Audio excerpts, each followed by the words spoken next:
It's always a great pleasure to come your way on Tuesdays on the Big Bulletin. My name is Emmanuel Aboagye-Wiafe. Good evening and welcome to Asaase Business PM. I'm with my co-host, Rosemary, Balami. Rosemary, how are you doing? I'm good. What about you? We're doing very well. Tonight on the SDG-Hub, we'll be discussing the topic beach pollution, protecting marine life. And our guests are Soni Valecha, founder of Say No to Single-Use Plastics, Richmond Kennedy Quarcoo, director of Plastic Pond, and Selawoka Kwame, logistics manager at Next Cycle Ghana. Business PM is proudly brought to you in partnership with the Center for Sustainable Transformation.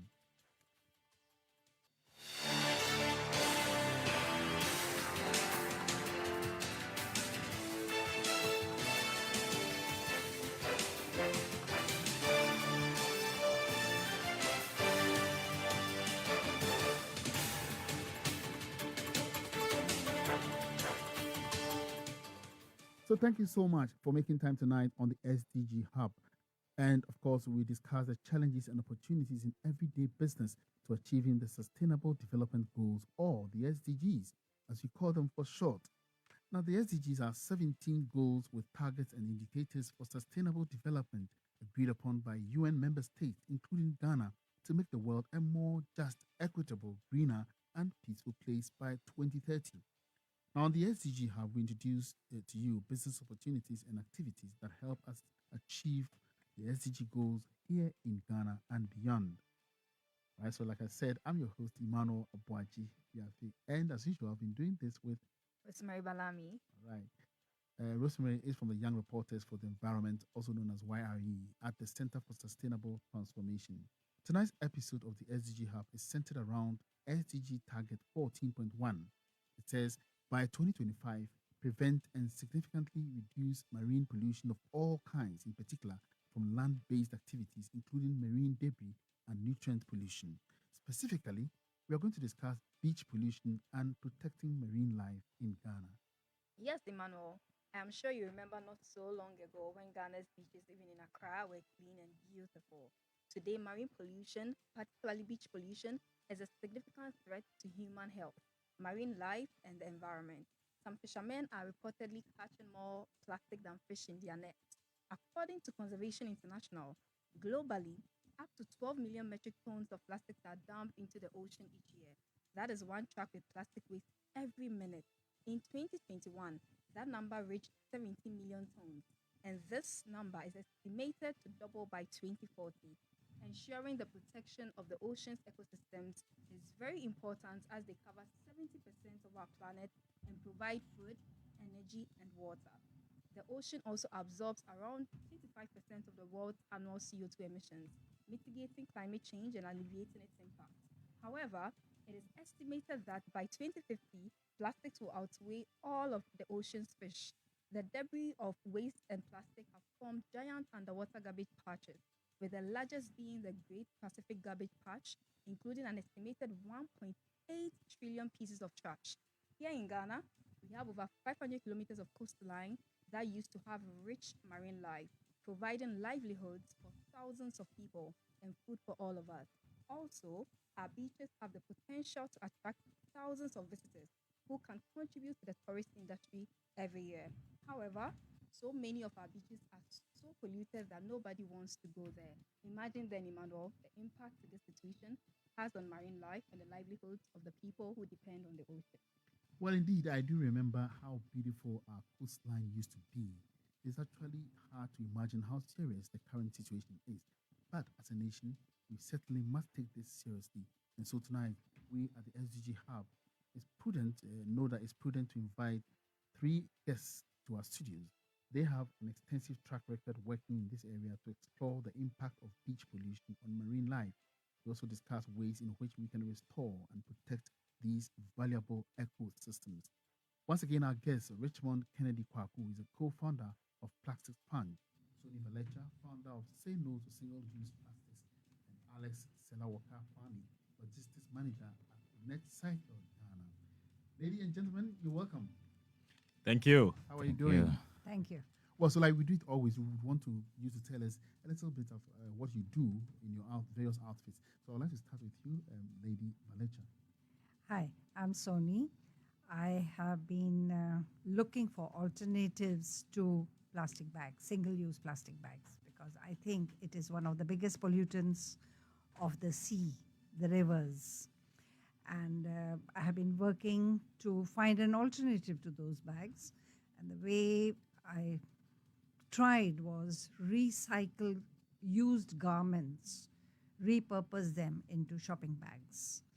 And I've been doing it for over 4 years now. Okay. I go from places, pop-ups, schools, workshops, and educate the common street, market walking person and try and give them a free bag. Okay. But I'm sorry to report the free bag thing has not made the dent that I expected it would. Okay. I'm now realizing that I need to work on the mindset of the customer, that the customer refuses to accept the plastic bag and says, no, thank you. I've got my own cloth bag. Okay. And Beautiful. I'm requesting the government also to allow the supermarkets to charge for their bags. Okay. All right. So we'll learn more about that very soon. And now let me come to you, Richmond Kennedy Quarcoo. You are the co-founder of Plastics. Okay. Plastics Punch. I saw you wearing. Okay, this net cycle. Richmond. So tell us, what do you do at your end? Hi, thanks for having us. So my name is Richmond, like you rightly said. Plastic Punch. We're punching. So we are an NGO, and our aim is to raise awareness on the dangers of plastic pollution. What we have done is we use a citizen science approach, what we call citizen science, to inspire behavioral change. At the same time, with what we find from this citizen science and the data that we get, contributing it to the SDG 14.1 indicators of the Republic. When we, depending on the data set, we come up with solutions, innovative solutions. That's the second part of our mission. We have what we also call edutainment, where we mix with entertainment and education in different forms that you could think of, drama, series, to tell the message of pollution and how we can curb it in our in the Ghana we have. You mentioned citizen science. What is it? Yes, citizen science is ideally doing science with the public. So one of the strongest citizen science tools that we have, which is global actually, we present it around the world in different scientific conferences, is so we do beach cleanups. We know it is not a solution to the problem. There's going to be more trash coming after high tide. However, we do beach cleanups and we collect data on who is polluting and what is polluting. And then when we have this data, we are able to support the municipality in managing the waste, understand what awareness concepts we should derive into the community, because then we understand the waste streams. Who is polluting is where we take data on companies whose products and brands that we find on the beach. Now, this data set is used to support the extended producer responsibility framework or regime, which will become a policy by December 2023 in Ghana. Brilliant, brilliant. Let me come to you, Alex. Yes, sir. Alex Selawoka Kwame. What do you do? Thank you. NetCycle. Thank you for having me. So, I'm Alex Kwame. NetCycle is our solution, one of our solutions that we work on CeST Africa. I actually work for CeST Africa, and NetCycle is a solution, a project which we are working on. Okay. So, CeST Africa is a sustainable company. We believe in sustainability, and we are using NetCycle as a project. as one of the projects. Okay. And so with NetCycle, we basically, in a simple language, we buy used fish net, discarded fish net, and plastics from the fishing communities. Okay. And by so doing, we give value back to the fishermen for the discarded fish nets that ends up going back into the ocean to pollute the Are the ocean. fish nets plastics as well? Say again? So the fish nets, are they plastics? So fish net, yes, they are plastic. The monofilament nylon nets are plastics. Okay. Yes. All right, so we'll come to you again, but let me start the show now. Coming to you again, Richmond. Plastic Punch does a lot of cleanup exercises and citizen science, like you rightly said, at the various beaches. Can you paint a picture for our listeners of the state of our beaches as concerns pollution? That's a how do I put it? The states of our beaches is really horrible, frankly. It's saddening, especially being someone who grew up over here in Ghana. So we work on beaches which are turtle nesting beaches, and most of the 55-kilometer coastline of Ghana are turtle nesting beaches, are home to endangered species of turtles. So you have the leatherback turtle coming here, you have the olive ridley, and turtles behave in a way that they come to the same beach where they were hatched after 20 years with a female, same spot. And they play a very big role in the marine ecosystem. What is happening now is we are losing this due to some plastic pollution, poaching, though they are protected by the laws of Ghana. On the plastic pollution side, like you rightly said in the introduction, there are areas where we work where fisher folks are catching more plastics than fishes. Talk of Adan, talk of Pram. And most of these fisher folks have even moved all the way, some into Abidjan, to find livelihood over there. According to the UN, this is supposed to happen by 2050, but we are already facing a glimpse of this in our country, Ghana. And this to tell us that we have a lot of work to do, and only by collective action and responsibility we can be able to curb this menace. All right, now, so what do we mean when we say beach pollution, and then what are the main sources, and then how do they impact life? That's a good question. So the marine pollutants, it depends on the neighborhoods and the areas, and this is what we study, or that's our focus. 70 to 80% of our data sets naturally is from the communities. So most of the waste come from our communities. We find a lot of food packaging. We find a lot of single-use plastics, these black polythene bags. And one thing we should not forget is these plastics come from hydrocarbon base. So we usually confuse them with rubber. No, rubber is from a plant. This is from hydrocarbon base. This does not decompose. It's going to stay in the environment 100 to 1,000 years. They become fossil fuels. Exactly, at some point. But before that whole process, they are going to be leaching microplastics and everything else, which is dangerous to our health. So think of it as drinking diesel with your food. Anytime your plastic comes into contact with food, or whether you use plastic to go and take wache or hot soup or everything else. So yes, we need to rethink how we do things. Just go back to what we were doing before, some years ago when our beaches was clean. Go and get food with your reusable bowl. Take a reusable bag like Soni to the markets like we used to do. You could go with a basket rather than taking all these plastic bags, which you are going to use for only 5 minutes. And it's going to stay in the environment 100 to 1,000 years. You are dead and gone, and it's still there. So if we really have to protect our own and protect Earth, and we really need to be conscious of these things and act together to revert this. Of course, it has to happen in an enabling environment, but change starts from all of us. Right. So, Alex, besides environmental impact, what do you think are some of the economic and social impacts of beach pollution, and how can they be mitigated? Okay, so when it comes to beach pollution, we have a single Earth, one Earth. And when that Earth is destroyed, we don't have anywhere to go. Yes, and so, yes, when it comes to beach pollution, we have a lot of factors. We have the people that patronize the beach, the fisher folks, those who come there, and the community that surrounds the beach environment. Right. Now, this is where we come in. At Chain Africa or Net Cycle, when we go, we have our satellite centers across the coastal belt. And what we basically do, we don't only do beach cleanups or random beach cleanups. We set up this eye-touch point so that people, after the cleanup, normally after the cleanup, the community members now, whenever they have plastics along the coast or they are used fishing it, they can come back to our center, bring it, and we give them value for it. Okay. And by so doing, we are giving livelihood to women and the youth because we give them value for... What kind of value? Money? Money, yes. Okay. We give them money. We pay them money for it. For bringing or returning the used nets. Exactly. Yes. How responsive have they been so far? Yeah, they have been very responsive. We have a center at Apam, for instance. We have a center at Busia. And in the Volta region, we don't have a physical center, but we have aggregators all across. Okay. When we go to the Volta region, on the Lake Volta, at Eastern Region, Kotosu, we have a center there, right. and that is giving value back to the community. And these centers are run every day from Monday to Friday. You don't have any center in Accra? We don't have. We have aggregators in Accra. Okay. Along the center. Yes.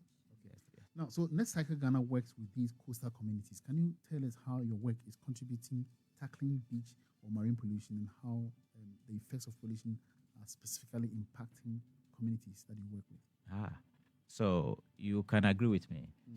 The lady mentioned some vital statistics earlier on. Hundreds and thousands of plastics ends up in our beaches, in the marine, on daily, monthly basis. And in our small way as net cycle, we aggregate a good number of discarded fish nets that if we had not come to that platform, those fish nets would end up back into the sea. Yeah. That's not helpful. Yeah. So now, Soni, let me come to you. Single-use plastics is one of the main perpetrators when it comes to plastic pollution in general. And as mentioned, single-use plastics is one of the main contributors to marine pollution globally and here in Ghana.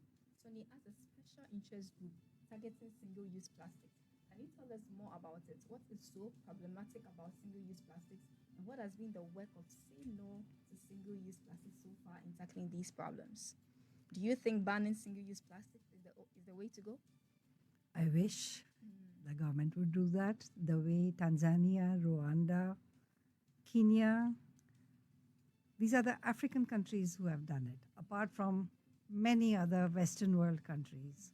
So yes, that will be a starting point. And the second point which would really help us take forward would be supermarkets, smaller shops, charging 5 pesos, 10 pesos, 50 pesos for that bag, so that you will save some money when you bring your own cloth bag. Yes. And cloth bags can be folded and put into your pocket just like your mobile phone. I have a lovely video of a young girl said, "Why will I forget the cloth bag, Mama? I take my mobile phone, I take my keys, I take my money, my wallet. Of course, I will carry a cloth bag." So it is doable, but it is the mindset of the customer. Having said that, I myself struggle at times. I've walked into the shop and say, "Oh, where are my bags?" Okay. So it is a way of life, and that is where I would like to focus right now, to educate the common man, to educate everyone. Say, guys, it's up to us. It's up to us. Wow. Fantastic. But do you think that even the banning is possible in Ghana? I would rather not comment on that. We would like to hear your view on that. Yes, I think it's very doable. I think with the right lobbying, it is possible. It can be done. If other countries have done it, yes, we can do it. Just to say, the government actually right now, through the Ghana MPAP, is working together with other stakeholders or all stakeholders in the value chain to identify what are problematic plastics. So at the moment, we are defining what these problematic plastics are, and there's going to be a direction to phase out some of these ones that we will be defining as problematic. So yes, that day will come. Surely, steadily. We'll get But there. Richmond, you handle a lot of single-use plastics as well through your work. Yeah. With Plastic Punch. But an important area of focus for you is also protection of marine life. Exactly. Tell us about some of your initiatives and how they have positively impacted marine pollution. Thank you very much. That's a really good question. So some of the initiatives, I would say, first of all, I'll use Nungwa as a case study. So we work a lot in Nungwa, and we work on wild beaches where nobody patronizes. All the trash comes in by the ocean current or by a lagoon or something like this. It's nobody threw even a single trash over there in all the beaches we work. This is very good for the protocols that we deploy. And so in Nungwa, we were recording a lot of PET bottles way back in 2019. And this was clogging a lot of their gutters and causing flooding. When we realized this, we set up recyclers in the chain and set up collection points in the community. These recyclers, these people take the plastics to this point and then they get some cash out of it. Take note, our mission at Plastic Punch is specifically towards reduction. However, we enhance the recycling chain, and we had the Metropolitan Health Officer saying on record that since 2019, they've not recorded any issues of flooding. That is one of the things that we've been able to derive from the data. Secondly, more practical solutions is that because we are realizing a lot of single-use packaging from food packaging, we started to develop alternatives from biodegradable packaging in Ghana for Ghana. We've been working with the University of California in San Diego. We've been working with ISTOM in France. And I can say that we have a minimal viable product where we'll be using most of what we find as post-harvest loss to replace most of these packaging. So yes, we need a lot of support. We also need a support from the government so that taxes can be taken off all this alternative packaging, because we need alternatives to be able to prove that it can work. To support you. Exactly, we need minimum tax break so that we could try out all these incentives and also try out these new initiatives, which will go all a long way to employ people in this sustainable business. Yes. Indeed. Yeah. So now SDG targets 4.2 states by 2020 sustainably manage and protect marine and coastal ecosystems to avoid significant adverse impact, including strengthening their resilience and take action for their restoration in order to achieve healthy and productive oceans. Alex, we're already in 2023. This target was in 2020. We're already in 2023. And we know your work is in line with this target, but has Ghana managed to achieve the overall goal? I don't think so where I see it. But I think collectively, when we put in the right effort as a country, as a nation, and as a people, this is not only for authority. This is a problem that concerns all of us as individuals. So we all have the responsibility to put on the right thinking caps in our behaviors, in our attitude, in our decisions.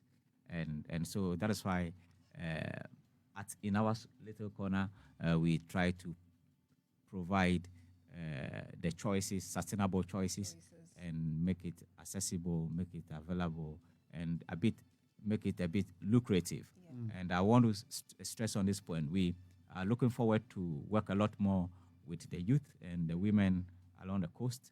When you look at the fishing value chain, the real fishing is dominated by men, and the women most often are handicapped. So one of our actions is to work with the women along the fishing belt that lose out on the active fishing, and so they can engage. in this aggregation process for us. Indeed. Thank you so much. So let me come to you again. What has been the work of Say No to Single-Use Plastics so far in tackling these problems? My purpose, our purpose is to get rid of those plastic bags. Yeah. And please, please, please, please, please, I kept begging people to use those cloth bags. The government is not going to ban plastic. That's what I've gathered. But really, can anybody stop us from walking into shops with a cloth bag? No. There's no ban on cloth bags. Yeah. So that is what we really need to remind ourselves. We can't keep on blaming the government for everything. It's up to us. This is our planet, our one and only planet. I can't go and buy another planet from planet.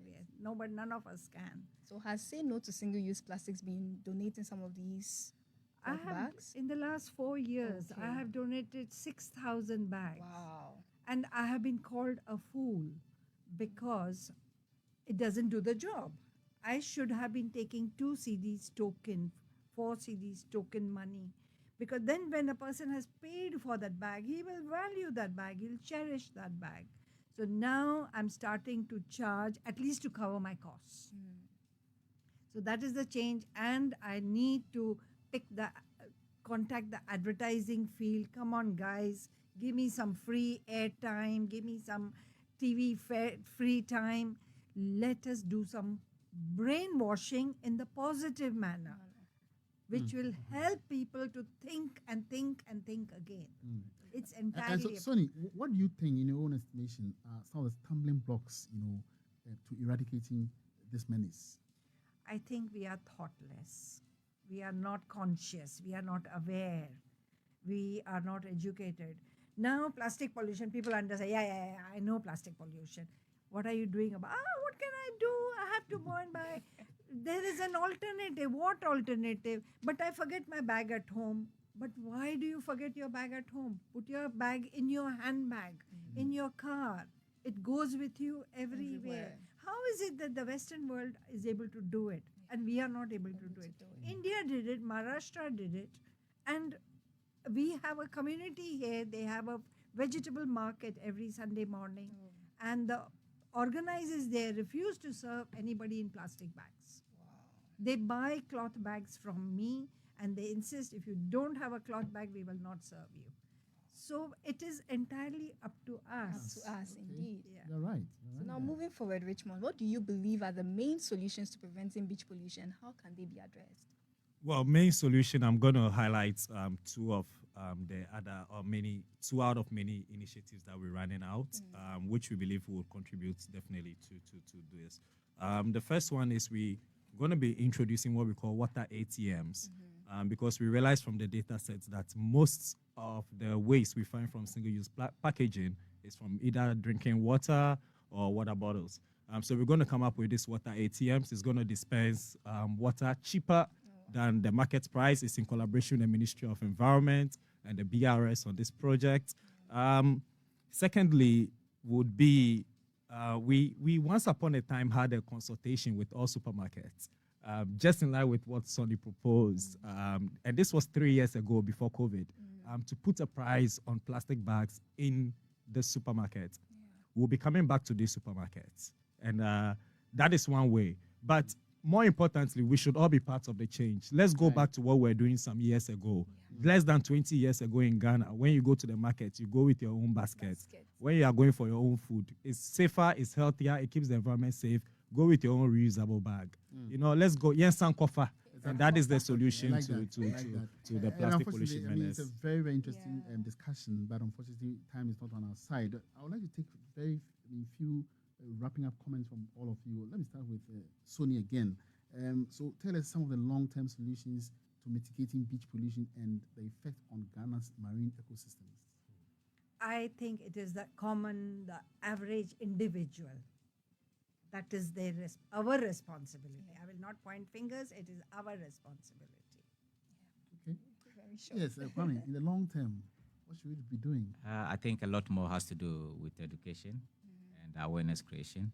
And beyond that, we should place value on the waste that is on the beach. None of you have mentioned policies. Do you have the right policies in place?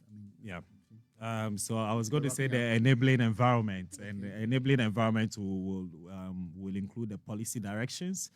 That would also include that we get to make these companies who produce this packaging for us more responsible for what they produce, be more responsible for the whole life cycle of their products and brands. That is one thing. We should have laws to reinforce our sanitation laws so that people are more responsible and remind themselves that we have laws that fight sanitation. So everybody who we pay, who is supposed to enact or enforce these laws, we need to make sure they do these things. But like Soni was saying, it should be part of our lifestyle. Do we need laws to enforce laws before we make? We have some of these laws already. I mean, though it has to be part of our lifestyles, like we used to be doing some years ago. I mean, it's very easy to go back, but of course we need a lot of awareness.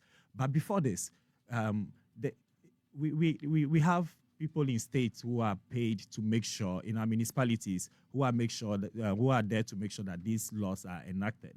That if you do not have a clean environment, your immediate surrounding should be penalized. Also, waste management companies should do their jobs. Sometimes people also get tired of segregating and doing all the right things, and then in the end, either the waste is not come for or not collected properly. So, okay, thank you so much. Thank you so much for sharing your expertise and insights on this conversation. Make sure to tune in same time next week as we continue discussions on all things sustainable development right here at Asaase Radio 99.5 so that people and planet can prosper. If you have any topic you would like us to discuss, send an email to info@cestint.org or send a message on our social media platforms at YRE Ghana. Thanks so much once again for staying with us on the SDG-Hub. We've been speaking with Richmond Kennedy Quarcoo from Plastic Punch, Soni Valecha from Say No to Single-Use Plastics, and, of course, Alex Selawoka Kwame from NetCycle Ghana. I've been your host, Emmanuel Aboagye-Wiafe, together with Rosemary Balami. Let's get back to Beatrice.